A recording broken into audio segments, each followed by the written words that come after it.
আসসালামু আলাইকুম। Facebook follower height একটা ছোট্ট সেটিংস যা কাজে লাগিয়ে আপনি আপনার ফেসবুক ফলোয়ার হাইড করে রাখতে পারেন, যাতে কেউ বুঝতে পারবে না যে আপনার ফেসবুক অ্যাকাউন্টে কত ফলোয়ার আছে। সো ভিডিওটা খুবই ইন্টারেস্টিং। বাই দ্য ওয়ে, এখনও যদি আপনি আমাদের চ্যানেলকে সাবস্ক্রাইব করে না থাকেন তাহলে নিচে লাল সাবস্ক্রাইব অপশনে ক্লিক করে সাবস্ক্রাইব করে রাখুন আরও ইন্টারেস্টিং সব ভিডিও পেতে। দর্শক, বিস্তারিত দেখতে ভিডিওটি না টেনে শেষ পর্যন্ত আমাদের সাথে থাকুন। নামাজ যথাসময়ে পড়ে নিও বন্ধু, এপারে চেয়ে ওপারের জীবন বেশি সুন্দর। সো আপনি ফেসবুকে আসার পর আপনার প্রোফাইলে চলে যাবেন। প্রোফাইলে আসার পর একটু রিফ্রেশ করবেন, এরকম করে রিফ্রেশ করার পর একটু নিচের দিকে আসবেন। নিচের দিকে আসার পর এখানে আপনি দেখতে পারবেন এডিট পাবলিক ডিটেলস। সো এটার উপর আপনি ক্লিক করে দিবেন।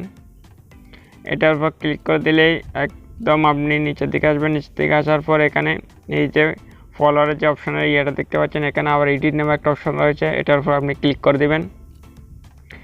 এই এডিট নাম অপশনের উপর ক্লিক করে দেওয়ার পর একদম নিচের দিকে আসবেন। নিচের দিকে আসার পর আপনি এই যে ফলোয়ার উপর একটা টিকমার্ক দেখতে পাচ্ছেন, এটার উপর আপনি ক্লিক করে দেবেন, মানে টিকমার্কটা উঠিয়ে নেবেন। টিকমার্কটা উঠিয়ে নেওয়ার পর এই যে নিচে সেভ অপশন দেখতে পাচ্ছেন, সেভ অপশনের উপর ক্লিক করে দিবেন। সেভ অপশনের উপর ক্লিক করে দিলেই আপনার এটা সেভ হয়ে যাবে। সো আপনার যে ফলোয়ার যে দেখাচ্ছিল আপনার এতে যে ফলোয়ার দেখাচ্ছিল প্রোফাইলে, সেটা অটোমেটিক হাইড হয়ে যাবে। সো এখন আমি প্রোফাইলে গিয়ে দেখাচ্ছি।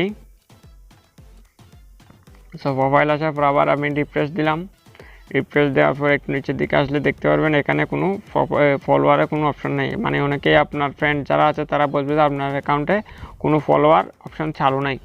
সো বন্ধুরা, এভাবে আপনি খুব সহজে আপনার ফেসবুক প্রোফাইলে ফলোয়ার অপশনটা খুব সহজে হাইড করে রাখতে পারবেন কোনো ঝামেলা ছাড়াই। সো বন্ধুরা, হচ্ছে আজকের ভিডিও ভালো লাগলে অবশ্যই একটা লাইক করে দেবেন। আর আমাদের চ্যানেলটা যদি এখনও সাবস্ক্রাইব করে না থাকেন তাহলে অবশ্যই সাবস্ক্রাইব করে সাথে থাকবেন, কারণ বিভিন্ন টিপস এবং ট্রিক্সের টিউটোরিয়াল নিয়ে এসে আমরা এই চ্যানেলে। সো সবাই ভালো থাকবেন আর আমাদের চ্যানেলটা সাপোর্ট করবেন। সো সবাই ভালো থাকবেন। আল্লাহ হাফেজ।